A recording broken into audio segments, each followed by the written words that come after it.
Hi guys, nothing to prove here. Today's a beautiful day because any day one can be out on two wheels is a beautiful day. It's the new 2025, yeah, the base model. They've done 13 changes that I will go over throughout this video. By my count, 13 changes. Highlights, first of all, they changed this whole front here, and look at all this rally style lighting. New fairing, new aerodynamics, yes, and a 6.3 inch new TFT. And you have two modes here also. I am liking, this is what you see here is the street mode. I am liking that, and also now on the standard you get the ABS button, and here's also nice too, the USB-C charging point. So you got plenty of options. The ABS is now on or rear off or both off. So 3 modes there and 2 traction control modes. So this says, wait a minute, then it's got to be ride by wire. Yeah, that's also a change. They've massaged the motor a little bit also. I'll go over all those in a second.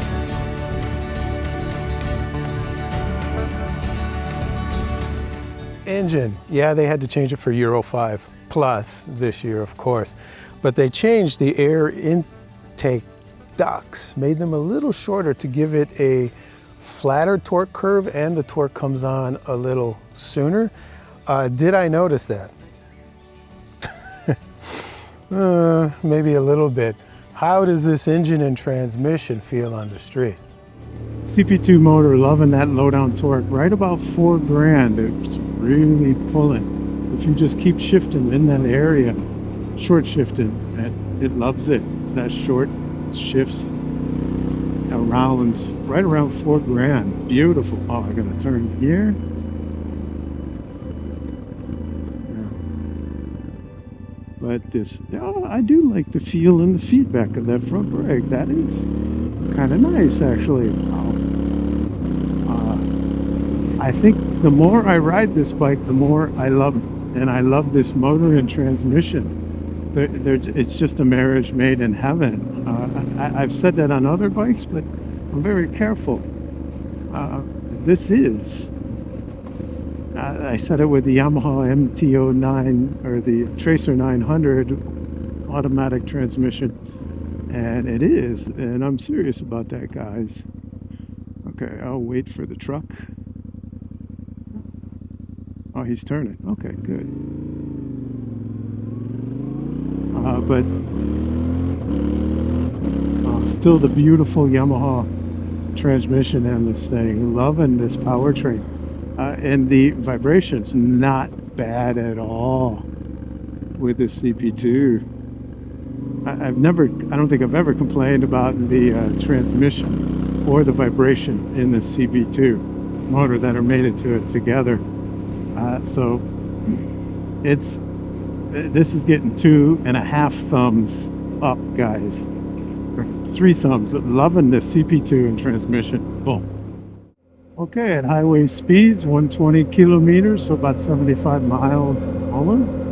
In street mode and the screen. Oh, it's better. Wow. It's not quite world rate better. That's a little bit bigger screen. But this is better than the original in 2019 that got launched in the fall of 2019. Wow. I'm liking this change, Yamaha.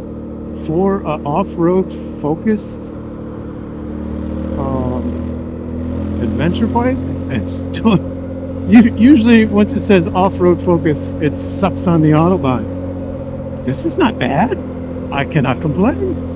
Wow, the wind is hitting me on the arms here and right at the top of the visor of the helmet. Let me get back over. And legs, yeah, everywhere on the legs, of course. But vibration, foot pegs a little more in the right than the left, but not a problem. It's typical for the CP2 motor. Is it more than the MT-09? No, that's a little less vibration, actually. But hands, left, almost non-existent. The right, just a tiny bit of vibration. So, on the Autobahn, for as far as wind protection for off-road, and this is the base. I'm pleasantly surprised, guys. You can see it in my face. I'm like, okay. Who knew? Who would have thought? But I can tell these tires, you can hear it. Hear the yeah, these stock tires, you can tell they're not made for highway speeds. That's why I'm laughing. I'm like, nah, not really. No. But overall, on the Autobahn, doing this speed, I'm doing 75 miles an hour, 124 kilometers. Hello, Africa Twin. And loving it. It's doable. I would probably change the screen, though, to the World Raid screen, or even the aftermarket by Touratech, which is 2-position adjustable 60 millimeters. Or maybe they've changed it since then, but 2 years ago, that's what Touratech offered, a screen that they could put under and you could adjust it. I think I would try to opt for that first, but overall here on the Autobahn, yeah, that's nothing but 2 thumbs up. Boom, boom. You're looking at now the fully adjustable manually front forks 43 millimeter. Suspension travel is still the same at 210. We have a 283 discs here, 2 of them with 2 piston Brembos there, and you have a 1 piston Brembo here on a 245 disc. Suspension is unchanged also. With as far as travel is concerned, but that is new. And if you look under here, yeah, right there, you can see, gee, looks like the World Raid did in 2 years ago in 23 when that launched. Now, so the big deal about the suspension and brakes, nothing on the brakes are new, but this suspension, they reworked these internals and gave us this longer linkage system here, longer stroke down in the shock. So how does that feel on the street? This suspension is just sublime in a perfect road. And it's confidence inspiring. I can tell they stiffened up the yokes, the other points in the frame and the subframe. And this does feel a little more secure. Safe, secure, strengthened would be a good word. I can tell.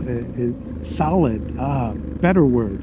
Now, though, let's try this suspension on some not so nice roads, shall we? It's actually feeling pretty good in these corners. It is a little stiffer, a little more solid, but I could go faster on the same roads than I could with last year's. So drop 2, let's lean in. There, now I can see the end. Oh yeah, now I don't see what's coming, if anything is, and let's do a slow roll on, but yeah, it got residences here, so I'm always a little careful and not racing through here because guys will pull out. But roll on, oh, beautiful. Yeah, and the front brake hasn't changed. It's still good. It's a 2-piston Brembo, and the rear is a lot vague. This is very vague. Say how vague? Very. But yeah, it's an off-road.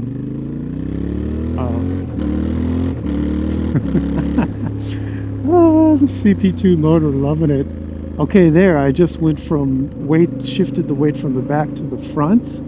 It was a little less unsettling than the previous gen. So I'm liking that. And so for this suspension, it is an improvement. It is a vast improvement.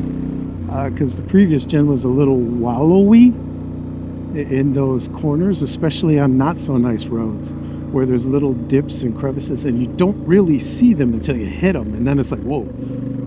But now, and that's why I went on that section of the road. That section of the road always has those little dipsy-doos and whoas where you feel, but yeah, just handled them this time. So that is a positive improvement. And also with the strengthened yokes, giving it less flex, so to speak.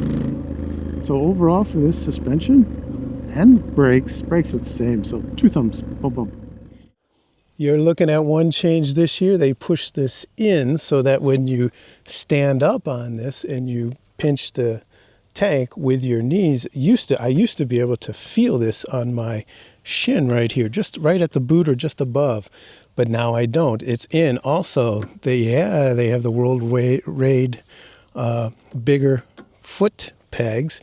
This is also strengthened here because this was one of the complaints that when in tip overs, this would always break or crack or whatever.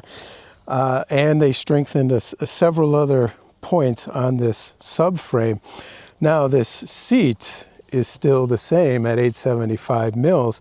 If you get the suspension lowering, now this bike comes with 2 heights, with the seat at 860 or 875. So you can lower the suspension by 20 millimeters or get the standard here, 210, 200 or 190, 180. So that's an option now this year. So all you shorter guys are going, woohoo, well, but wait a minute, the suspension went down 20, but the seat only went down 15. Yeah, I didn't do that math. This is still the same, still 16 liters, but what has changed? The original, the base in 2019, was 204 kilos. This, as you see it, the base model is 208. It gained 4 kilos. How do those kilos feel in a little village? Oh, in this little village, I am liking this upright riding position and the lower. It's not the World Raid or the Rally, because then you're going 20 mils higher. And this upright riding position, I feel so comfortable with my size and my weight. Let's go this way. Let's go down this bad, terribly bumpy area. Ooh, nice Mustang. Convertible. And listen to that gurgle. Okay, let's try the on off. It's okay. Okay, I'm in sport mode though. But the on off is a little jerky. Okay, that's probably the Euro 5 Plus. Because when they say fuel is off, it's off. They want to save every bit and not burn any fuel. But even in sport mode, instead of Explorer, it's okay. Because the speed limit is 30. Let's go back down a second. Yeah. And this TFT with the sun at my back, it works, and it works well. Even with the black, because a lot of you guys will say, hey, the white works better with a white background with black text during the daylight. I'm like, I don't like it. I like this better. But no vibration, nothing. Even with these tires, you could do city commutes all day long with this thing. It's not an issue. If you got to run across town, just spurt across, boom, boom, throw on a backpack, go grocery shopping. No problem. 2 thumbs up for the city. Boom, boom. You're looking at the new switchgear, but you say new. It's new on this, but if you have an MT-09 or the new Tracer 9 GT or Plus, yeah, it looks very similar, doesn't it? Yeah, it does, doesn't it? Yeah, the new yokes, you have the top and the bottom down in there, if you can see them, are thicker, stronger, better, more to add more rigidity to the frame, robustness, as Yamaha says. The mirrors look good. I can see myself in that mirror just fine. And I am liking this bad boy, yeah. You can change over to rally mode also, so it has 2 looks of this TFT displayed. And then you can change from Explorer to Sport. Explorer is, of course, a little bit softer throttle, and traction control. But then if you go back to sport, that's basically street. And when I was on the Autobahn, I was in Explorer mode, and then now on the street, in small little curves, I'm switching over to sport mode, and it is a little more direct throttle response. And it feels, I know it's psychological, that the torque is coming on a little sooner. I think that's because of the more responsive throttle. So overall, guys, is this these 13 updates, is it worth it? Did it make this a better bike? Yes. No ifs, ands, or buts about it. Now the question is, if you have a 24, should you trade up for this? I personally would not, especially if I had like a World Raid or the Rally. Man, those are your extreme and much higher bikes. I would go for this one, because here you can see I am just on the balls of my feet with this. You know, and I'm 5'10", 178 centimeters with an inseam of 32 inch. So for me, this is the limit, 875 mils the seat.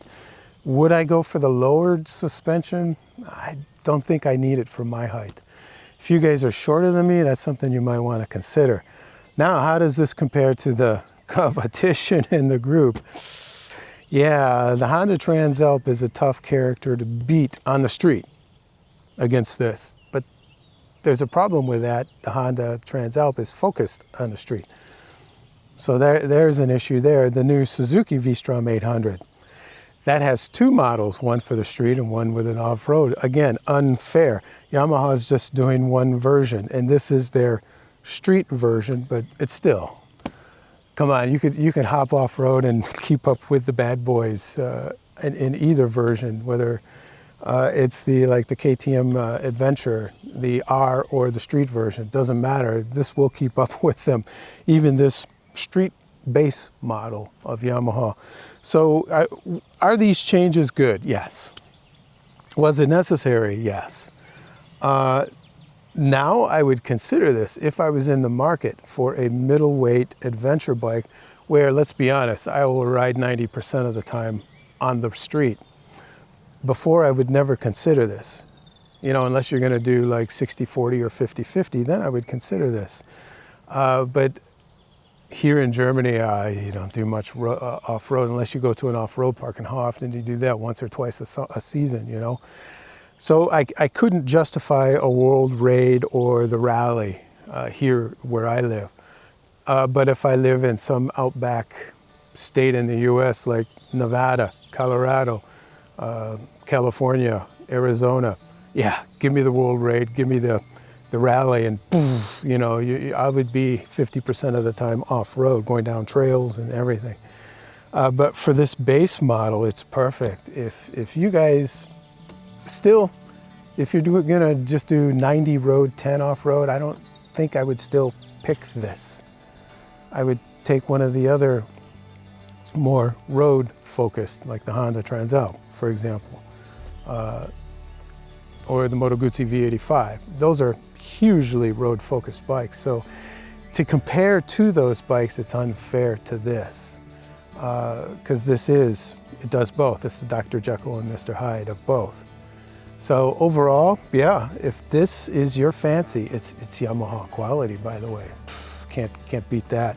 And this CP2 motor, Yamaha's been making since what? Well, they started developing it in 2011, 2012, and came out with the 2014. God, this motor is bulletproof as far as motors go, and warranty claims and reliability claims against motors. This is right up there on the list, especially for your 270-degree firing order parallel twins. Can't beat it. And that's why this thing has sold over 70,000 units since its debut in 2019. And that, for a middleweight adventure bike, it's records breakers there, guys. Nobody else sells that many. And this is why you see the adventure bike market. Everybody's got one now, every OEM. So this is one of the reasons why every manufacturer has one. All right, guys, I hope you've enjoyed this review. As always, ride safe and ride like there's nothing to prove, guys. Take care. Cheers. Oh, and they relocated and stiffened this up because that was also a complaint that this was breaking.